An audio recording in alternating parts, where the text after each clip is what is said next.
초막절은 이스라엘이 광야 생활 40년 동안에 장막을 짓고 살았던 그 자리를 기억하며 하나님께서 그들과 함께 하신 것을 기념하는 절기로 지키고 있습니다. 그래서 때로는 초막절을 장막절이라 그렇게 부르기도 합니다. 사실 장막과 초막은 조금 다릅니다. 비슷하지만 조금 다른데요. 장막은 그냥 우리가 생각하는 일반적인 텐트라 이렇게 생각하시면 좋겠습니다. 그래서 물론 이동하는 것은 똑같습니다만 일시적으로 거주할 수 있는 그런 모든 조건을 갖추고 있는 그러한 이동식 집과 같습니다.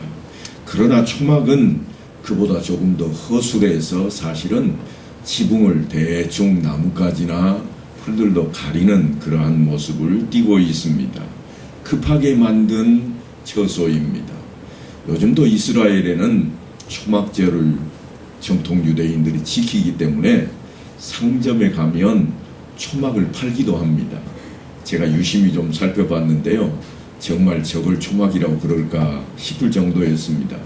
어떻게 되어 있는가 하면 우리 빨래대처럼 생긴 것에다가 천을 딱 붙여가지고요.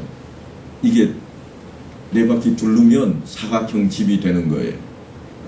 그리고 천정은 비어 있습니다. 그래서 제가 그 가이드한테 한번 좀 물어봤던 적이 있습니다. 왜 천정은 없습니까? 장막인데. 그랬더니 하는 말이 이스라엘 백성들은 하늘을 바라보는 것을 하나님께서 그들 조상에게 약속하셨던 그 하나님을 바라보는 마음으로 하늘을 바라본다는 겁니다. 그래서 사실은 초막과 장막의 차이점이 뭘까 하고 봤더니 하늘이 보이고 안 보이고 하는 차이일 것 같다, 그런 생각을 가져보았습니다. 하나님이 아닌 다른 것을 바라보다가 이스라엘 백성들은 거의 40년 동안이나 광야 생활을 해야만 했습니다. 훈련에 훈련을 거듭하는 그 시기를 거쳐야 됐던 것입니다. 오늘 성경에 등장하는 이 초막절은 사실 유대력으로는 7월입니다. 그래서 이 초막절의 시작은 그들이 속죄하는 그 날로부터 시작을 합니다.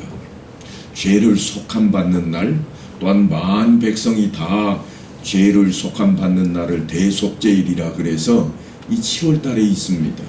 그런데 이스라엘 백성들의 민간력은 이때가 정월입니다. 우리도 정월 설날과 또한 양력이 다르듯이 이들도 민간력과 종교력이 그 날짜를 달리하고 있습니다.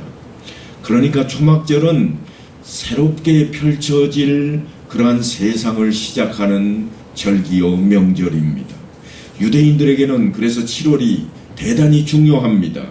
하나님께서 모세에게 명령을 하셨습니다. 이스라엘 자손에게 말하여 이르라. 일곱째 달 그 첫날은 너희에게 쉬는 날이 될지니 이는 나팔을 불어 기념할 날이요 성회라. 하나님께서 이스라엘 백성들을 나팔을 불어서 쉬게 하라. 모든 것을 멈추게 하라. 이 말씀은 다른 데 있지 않습니다. 너희는 내 앞으로 나오라 하는 것입니다.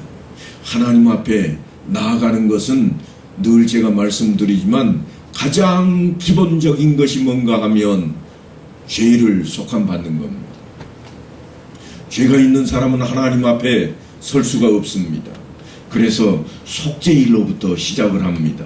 나팔을 불면 그 초하룻날, 우리가 흔히 말하는 설날이라고 하는 날, 이들은 가장 먼저 할 일이 뭔가 하면 죄사함을 받는 것입니다. 그래서 나팔절이라 그렇게 부르기도 합니다. 어떤 노동도 하지 말고 여호와께 화제를 드릴지니라. 여호와 앞에 다 태워서 드리라는 겁니다. 이 태우는 제사의 그 모습을 바라보면서 자신의 죄까지 다 짐승에게 대속시키고 태워서 바치는 그러한 자리입니다. 그러니까 자기의 죄가 다 소멸되는 것을 바라보는 자리입니다. 그날이 다름 아닌 나팔절이요 이스라엘 모든 백성들은 아무 노동도 하지 않고 하나님 앞에 화제를 드리며 그날을 기념합니다. 그런데 시기적으로는 이때가 어느 때쯤 되는가 하면 우리는 7월달이 별로 그렇게 모든 농사를 다 마치고 추수감사하는 그런 절기가 아닙니다만 이스라엘은 다릅니다. 보리와 밀은 물론 포도와 감람 열매까지 다 수확을 거둔 때입니다. 그러니까 이때가 되면 모든 것을 다 가을 거지를 해버립니다. 우리가 가을이 되면 그때 거지를 합니다만 이 사람들은 이때 합니다. 이후로는요, 들에 있는 풀도 말라버립니다. 아무것도 그냥 생생하게 붙어 있을 수 없는 그런 절기를 맞게 됩니다. 그래서 하나님께서 주신 새로운 양식으로 한 해를 새롭게 시작한다는 그런 의미를 갖고 있기도 합니다. 죄를 사함으로, 죄사함을 받음으로 말미암아서 새로운 한 해를 시작한다는 의미로 시작된 이날, 그러니까 속죄일로부터 시작되는 것이 이 나팔절이요 또한 초막절이 된다고 하는 것입니다. 그래서 이 초막절이 되면 그들은 들판으로 나가서, 광야로 나가서 초막을 치고 자기의 후손들, 자녀들을 데리고 나가서 하늘을 바라보게 만들고, 또한 광야에서 그들이 어떻게 살아왔었는지, 자신들의 조상들이 어떠한 모습으로 하나님 앞에 있었는지를 가르치게 했습니다. 그래서 광야 생활을 떠올리면 그들은 늘 한결같이 오직 하나님만 바라보는 것으로, 하나님 말씀만이 그들의 생명이 된다고 하는 사실을 끊임없이 가르치고 지키게 하는 자리인 것입니다. 물론 이 속죄일은 이스라엘 민족의 범죄로 말미암아 모세를 통해 하나님께서 명령하신 사건이 있습니다. 금송아지 숭배로 인해서 떠들썩했던 그 자리에 모세가 하나님께 허락하신 법궤를 들고 내려왔다가, 법궤가 아니죠, 그 십계명을 들고 내려왔다가 십계명을 깨뜨려버린 사건이 있습니다. 그리고는 다시 모세가 두 번째 십계명을 받기 위해 시내산으로 올라갔고, 하나님께서는 그를 통해 십계명을 허락하셨고, 후일 모세는 하나님께 이런 명령을 받습니다. 일곱째 달 열흘날은 속죄일이니 너희는 성회를 열고 스스로 괴롭게 하며 여호와께 화제를 드리고, 이날에는 어떤 일도 하지 말 것은 너희를 위하여 너희 하나님 여호와 앞에 속죄할 속죄일이 됨이니라. 그냥 개인적인 죄를 지었다 이런 차원이 아닙니다. 온 민족이 다 하나님을 버리고 우상 앞에 있었던 그 자리를 상기하게 하고 있습니다. 아론을 중심으로 해서 그들은 금송아지를 만들었고 그 앞에 절을 하며 예물을 바치며 이것이 너희를 인도하신 하나님이라 그렇게 외쳐댔습니다.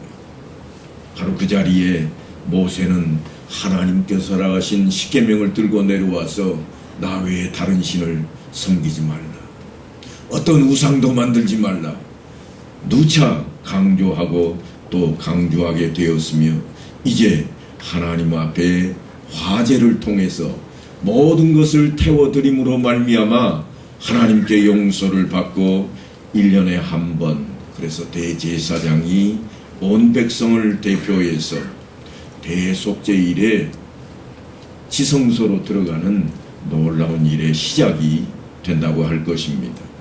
이 속죄일에는 죄 용서를 하나님께 구하는 날이기에 백성들이 9째 날이 지나고 열흘이 시작되는 저녁에 그때 무엇을 했는가 하면 괴롭게 하라 하는 이 단어에 쓰인 것처럼 음식을 절제하고 자기에게 몸을 가꾸는 것을 절제하고 또한 자기를 나타내는 것을 절제하는 그러한 일들을 했습니다. 그래서 좋은 신발인 가죽신도 벗어버리고 화장도 다 지워버리고 목욕도 하지 않고 그렇게 하루를 지내며 하나님 앞에 용서를 구하는 관습으로 지금까지 내려오고 있다고 그럽니다.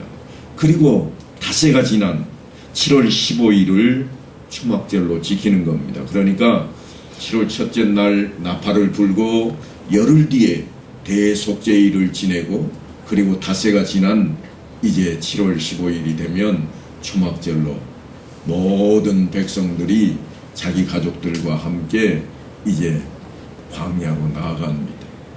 물론 요즘은 광야까지 가지 않는 사람들도 많이 있다고 그럽니다.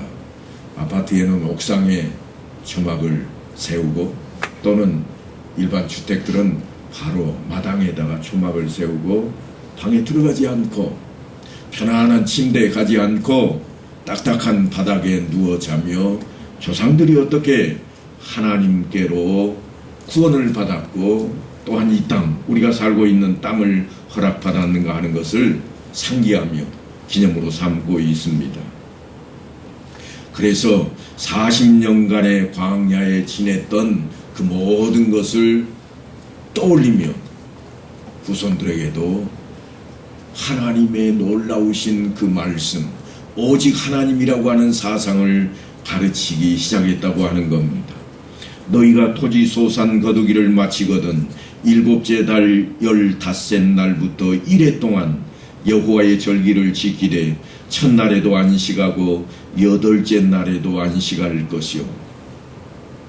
안식한다 이 말은 사실 이스라엘 백성들에게는 대단히 중요합니다. 모든 것을 멈추는 것을 말합니다. 우리 말로는 그냥 일을 하지 않는다 그렇게 되어 있습니다만 아무것도 하지 않습니다. 그러면 뭐를 할 것인가? 오직 하나님만 향하는 것을 의미한다고 하는 것입니다. 우리는 주일에 예배당에 나와서 예배를 드리고 나면 이번 주 예배도 다 드렸다, 끝났다 이런 마음을 흔히 갖습니다만 이스라엘 백성들은 그러지 않습니다. 안식일이 되면 저녁 때에 이제 해가 딱 떨어지는 그 순간부터 시작해서 하루가 시작되는데요. 다음날 해가 떨어지기까지는 아무것도 하지 않습니다. 모든 것을 멈춰버립니다. 그리고 하나님, 오직 하나님만, 그 말씀만 기억하고 말씀만 붙드는 그러한 시간을 갖는다고 하는 겁니다. 너희는 이래 동안 초막에 거주하되 이스라엘에서 난 자는 다 초막에 거주할지니 이는 내가 이스라엘 자손을 애굽 땅에서 인도하여 내던 때에 초막에 거주하게 한 줄을 너희 대대로 알게 함이니라. 나는 너희의 하나님 여호와이니라. 초막에 거하는 것이 무엇을 의미하는가 하면 초막에 있었지만 이스라엘 백성들이 하나도 죽지 않았습니다. 굶어 죽지 않았습니다. 또한 얼어 죽지도 않았습니다. 만나를 통해서 그들에게 생명을 허락하셨고 또한 밤에는 불기둥, 낮에는 구름 기둥을 통해서 그 광야 한가운데 있을 때 오직 하나님만 바라볼 때 그들은 살게 되었다고 하는 것입니다. 그래서 이 초막을 통해서 그들은 일주일 동안 거기에 기거하며 그 하나님을 찾습니다. 모세가 율법을 기록하고 그것을 주면서 때가 되면 이 율법을 낭독하고 온 이스라엘이 듣게 하라 명령하고 있는데 이것이 바로 초막절로부터 시작이 됩니다. 누구에게 주는가 하면 여호와의 언약궤를 메는 레위 자손 제사장들과 이스라엘 모든 장로에게 주고 각각 한 사람마다 하나씩 주었다는 그런 뜻이 아닙니다. 이스라엘을 대표하는 제사장들과 장로들 앞에 주는 겁니다. 그렇게 해서 율법책을 어디에 두는가 하면 언약궤 곁에다가 두게 합니다. 그래서 늘 말씀으로 명령으로 그들은 그것을 들춰들고 가르치고 지키게 했다고 하는 것입니다. 그러니까 교회라고 하는 것은 어떤 한 사람이 특출나서 그 사람이 명령을 내리면 그대로 뒤따라가는 그러한 공동체가 결코 아닙니다. 물론 이스라엘이 사사시대에는 그렇게도 해왔습니다. 그러나 교회 공동체는 그러지 아니합니다.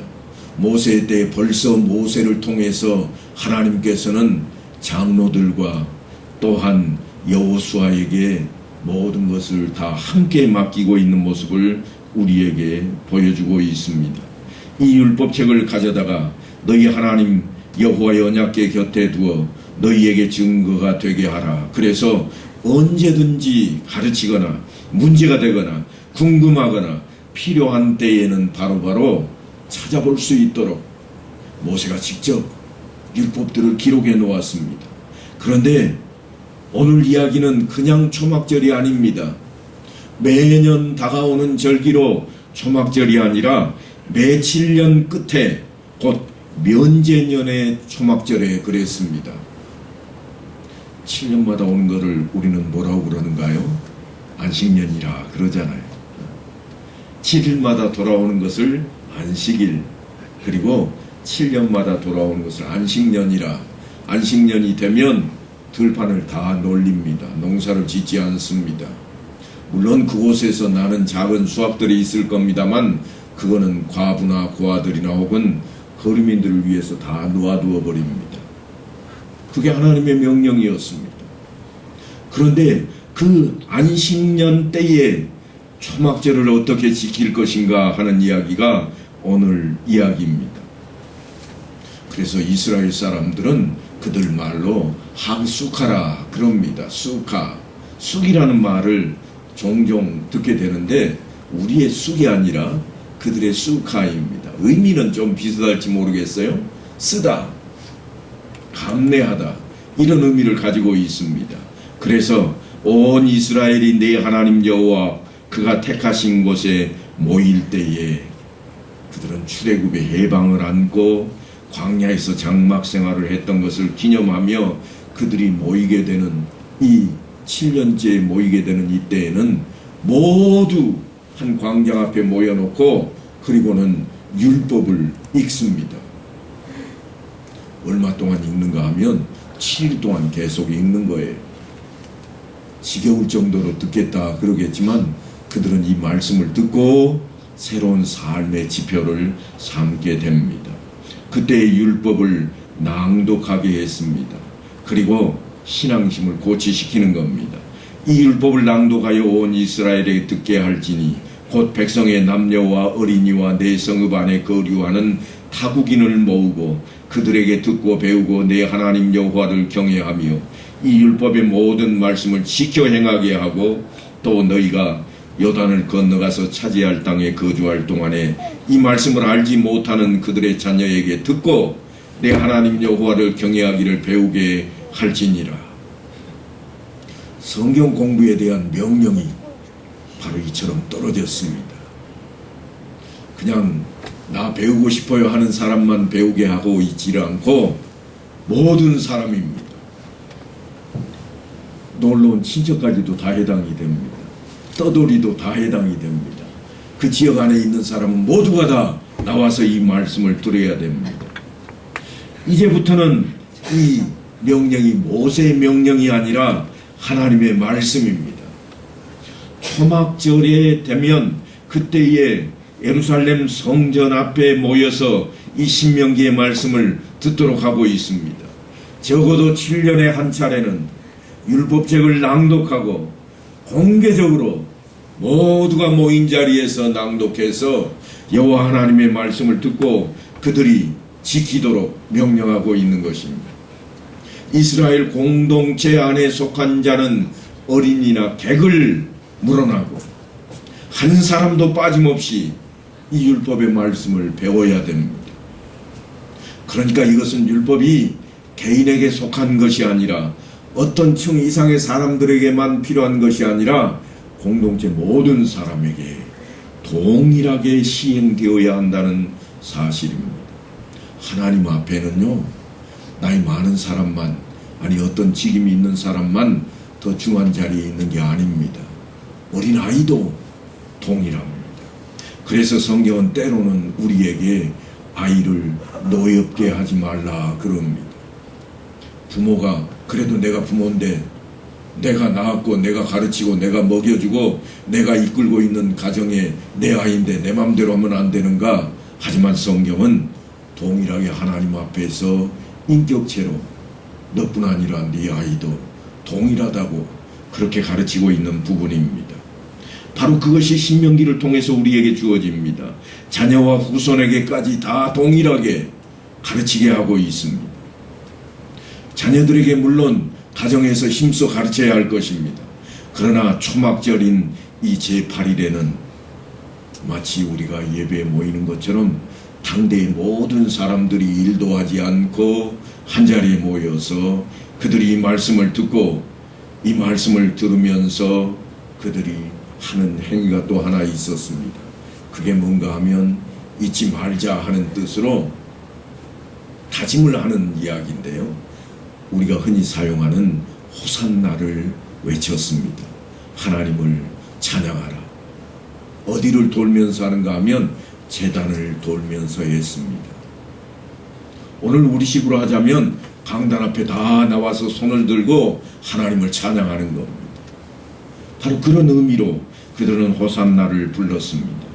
히브리서 기자는 뭐라고 그때의 이야기를 전하고 있는가 하면 이 사람들은 다 믿음을 따라 죽었으며 약속을 받지 못하였을 때 그것들을 멀리서 보고 환영하며 또 땅에서는 외국인과 나그네임을 증언하였으니 그들이 이같이 말하는 것은 자기들이 본향 찾는 자임을 나타냄이라. 우리가 아직 천국에 들어가지는 않았지만 그러나 우리가 그것을 외치는 것은 다름 아닌 그 본향을 소망하는 자들이기 때문이라. 우리는 믿음을 따라 죽었으나 아직 천국에 들어가 있지는 않다고 고백을 하고 있습니다.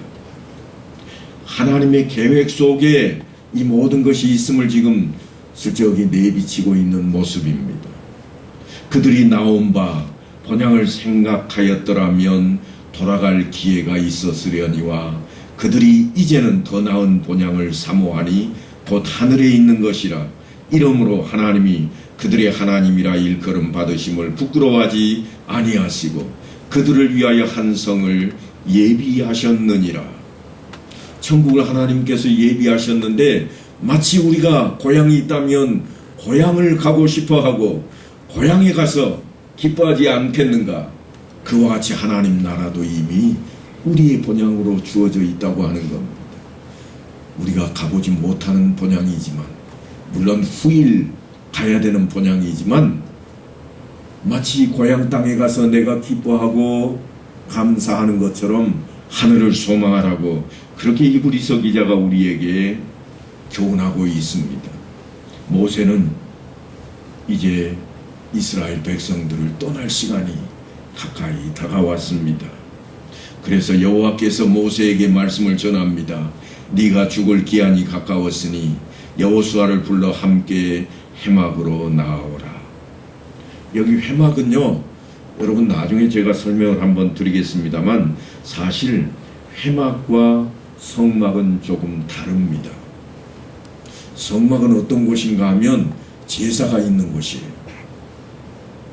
제사가 있다 그 말은 죄 사함이 없이는 그 자리에 들어갈 수가 없는 자리입니다.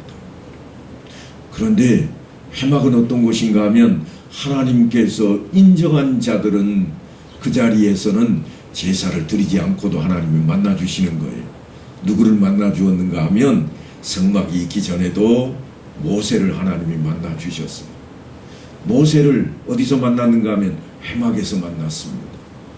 이스라엘 백성들이 진을 치고 있는 자리에서 멀리 떨어져서 모세만 따로 해막을 하나 지었습니다. 그리고 그곳에 모세가 있고 거기에 문지기를 누가 했는가 하면 여호수아가 했습니다. 그래서 모세가 진중으로 돌아올 때도 여호수아는 해막을 떠나지 않았더라 하는 내용들이 성경에 기록되어 있습니다. 그런데 지금 그 해막에 하나님께서 모세뿐 아니라 여호수아를 부르고 있습니다. 너희 둘만 나오라. 지금 이야기는 속죄 제사를 드리라 그런 차원이 아닙니다. 내가 너와 함께 해야 되겠다. 와서 내 이야기를 들으라. 내 명령을 들으라고 하는 겁니다. 그래서 백성들 앞에는 하나님께서 틀림없이 성막에 임재하셨지만 때로는 이처럼 모세를 해막으로 부르기도 하셨습니다.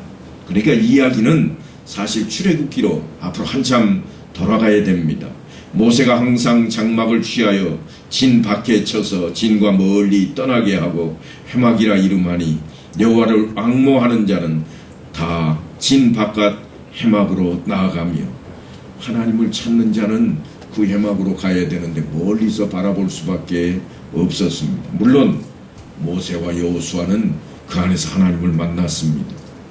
그러니까 이 회막은 지성소와 성소가 있는 그 성막이 결코 아닙니다. 조금 다른 성격을 띠고 있는 그러한 성소라 그렇게 생각할 수 있습니다. 하나님과의 만남의 장소입니다. 성막을 제작하기 전에 벌써 등장했던 회막입니다. 그래서 하나님께서는 모세에게 진 밖에 쳐서 진과 멀리 떠나게 하라고 명령을 하셨고 그 명령대로 모세는 따랐습니다. 일반 백성들은 죄 때문에 하나님 앞에 나가기만 하면 죽을 수밖에 없었습니다. 소멸되어 버립니다. 그래서 하나님께서는 이처럼 멀리 떨어져서 회막에 있게 했던 것입니다. 모세가 회막에 들어갈 때에 구름 기둥이 내려 회막 문에 서며 여호와께서 모세와 말씀하시니 모든 백성이 회막 문에 구름 기둥이 서 있는 것을 보고 다 일어나 각기 장막 문에 서서 예배하며 사람이 자기의 친구와 이야기함 같이 여호와께서는 모세와 대면하여 말씀하시며 모세는 진으로 돌아오나 눈의 아들 젊은 수종자 여호수아는 회막을 떠나지 아니하니라. 이처럼 회막이 조금 다른 모습으로 우리에게 전해져 있습니다. 어떤 때는 회막이라고 하고 어떤 때는 성막이라고 하는가.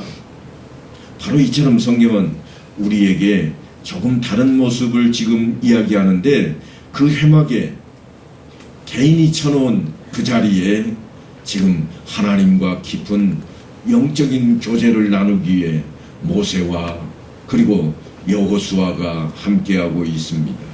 여호수아를 불러서 함께 회막으로 나오라. 내가 그에게 명령을 내리리라. 명령을 내린다고 하는 것은 이제부터 일을 맡기겠다고 하는 그런 차원입니다. 지금까지는 모세에게 명령을 했고 모세가 명령을 듣고 그것을 백성들에게 전했습니다. 그런데 이제 어떻게 하겠다고 그러는가 하면 여호수아에게 내가 명령을 해야 되겠다. 그리고는 모세를 통해서 또 다른 한 차원을 만들어냅니다. 그게 뭔가 하면 장로들과 지휘관들을 모아놓고 다시 전하게 만들고 있습니다. 여호수아는 하나님의 명령을 쫓아 율법책을 높이 들고 후일 이렇게 외칩니다. 그러니까 지금 조금 전까지는 모세가 지금 살아있는 때지만 모세가 죽고 난 이후에 여호수아가 어떻게 하고 있는가 하면 사흘 안에 너희가 이 요단을 건너 너희의 하나님 여호와께서 너희에게 주사 차지하게 하시는 땅을 차지하기 위하여 들어갈 것임이니라. 이게 여호수아서를 시작하는 처음입니다. 이때는 모세가 없는 때인데 다름 아닌 모세에게 주어졌던 하나님의 그 임재하심이 여호수아에게 이어지고 있는 장면입니다. 왜냐하면 이 율법책을 내 입에서 떠나지 말게 하며 쥐하로 그것을 묵상하여 그 안에 기록된 대로 다 지켜 행하라. 그리하면 내 길이 평탄하게 될 것이며 내가 형통하리라. 이 명령을 받았기 때문입니다. 그래서 율법을 이스라엘 백성들은 하나님의 말씀으로 온전히 지켜야 되는 자리에 서게 되었습니다. 지금까지는 모세의 명령을 듣고 따랐다면 이제부터는 이 율법책이 중요하게 작용할 것입니다. 그것을 읽고 듣고 실천하라. 누가 읽는가 하면 여호수아나 혹은 장로들이 읽었을 겁니다. 그것을 백성들이 들었고 실천해야 되는 자리로 나아가게 되는 것입니다. 다름 아닌 성경 공부 자리요 또한 삶의 자리로 나아갔습니다. 내 하나님 여호와께서 너보다 먼저 건너가사 이 민족들을 내 앞에서 멸하시고 내가 그 땅을 차지하게 할 것이며 여호수아는 내 앞에 건너갈지라. 지금까지는 모세를 통해서 하나님께서 역사를 하셨습니다. 모세가 지팡이를 들면 전쟁에서 승리하기도 하고 모세가 지팡이를 내밀면 바위가 쪼개지고 물이 나오기도 하고 모세가 명령을 내리면 또한 일이 다 이루어졌습니다. 그런데 이제부터는 어떻게 하겠다고 하시는가 하면 여호수아가 내 앞에 갈 것인데 앞에 가는 것이 무엇인가? 하나님께서 먼저 가 있는 곳을 그가 따를 것이라. 지금 그런 말씀입니다. 그래서 모세가 요단을 건널 때 가장 먼저 했던 일이 뭔가 하면 언약궤를 맨 제사장들은 먼저 요단 가운데 발을 디디라 하는 것입니다. 왜냐하면 하나님의 지성소가 그 자리에 있기 때문입니다. 쉬운 자가 있기 때문입니다. 그래서 그 언약궤가 요단강 안에 딱 머물 때 물이 멈추고 이스라엘 백성들이 건너게 되었습니다. 사뭇 다르게 느껴지지 않습니까? 일찌감 종회를 건널 때에는 모세가 지팡이를 내밀었습니다. 그러자 동풍이 불고 바다를 갈라놓는 놀라운 역사가 펼쳐졌습니다. 그런데 여호수아 때에 와서는 여호수아가 지팡이를 내민 게 아닙니다. 하나님의 십계명이 들어있는 언약궤를 먼저 보내고 있고 하나님께서 그 앞에 나아가겠다고 약속을 하고 있습니다. 이와 같은 모습으로 이제는 하나님께서 앞서가시고 여호와의 전쟁을 마치시고 약속하신 땅을 차지하게 하실 것입니다. 이미 약속된 축복입니다. 이미 말씀을 따라가는 길입니다. 이제 더 이상 이스라엘 백성들은 두려워할 게 없어야 됩니다. 말씀대로 따라야 됩니다. 그런데 그들은 말씀을 놓치고 따르지 않다가 나중에 그들이 다시금 땅까지 뺏겨버리는 자리로 가버리고 맙니다.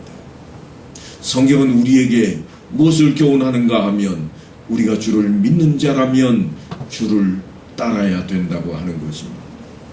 내가 곧 길이요 진리요 생명이라 말씀하신 그 주님 앞에 우리의 생명이 있고 우리의 길이 있습니다.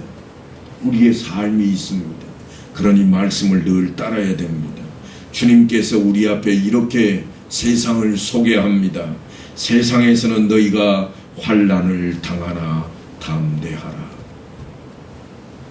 이 땅에서 우리의 삶이 환난 없는, 병도 없고 아픔도 없고 고통도 없는 그런 곳이라고 소개하고 있지를 않습니다. 너희가 환난을 당할 것이라. 그러나 담대하라. 내가 세상을 이겼노라. 주님께서 이겼다고 하는 겁니다. 세상에 병이 없어졌다는 이야기가 아닙니다. 세상에 우리를 괴롭게 하는 고통이 사라졌다는 이야기가 아닙니다. 있을 것이라. 환난이 있을 것이라. 그러나 너희는 담대하라. 왜냐하면 결국은 주님께서 이기게 하실 것이기 때문이라. 그래서 주님께서 어떤 약속을 하는가 하면 내가 세상 끝날까지 너희와 항상 함께 하리라. 그러니 담대하라. 이기라. 그 말씀입니다. 말씀을 믿고 따라가면 어려운 역경 속에서도 이기게 될 것이라. 주저앉지 말라고 하는 겁니다. 낙담하지 말라고 하는 겁니다. 이게 하나님의 말씀입니다. 우리가 사는 세상은 정말 힘겹고 어려움이 가득 채워진 곳입니다. 그러나 그 세상 안에 우리가 있음에도 불구하고 우리에게는 주님이 함께 계십니다. 함께 하시는 그 주님을 인해서 우리는 이겨낼 수 있습니다. 모세 때에는 모세가 들고 있는 지팡이가 앞을 나가면 이스라엘 백성들이 다 따랐다고 하지만 이후로는 이 모세의 지팡이가 아니라 하나님의 말씀입니다. 말씀이 육신이 되어 우리 앞에 나오신 주님이십니다. 그 주님이 우리와 함께 하시니 우리는 이제 그 말씀의 새 힘을 얻고 승리하는 이 한 주간을 맞이해야만 되겠습니다. 그래서 무덥고 힘겨운 여름철이지만 주의 말씀을 따라 승리하는 그러한 삶을 이루는 성도들 다 되시기를 간절히 축원합니다.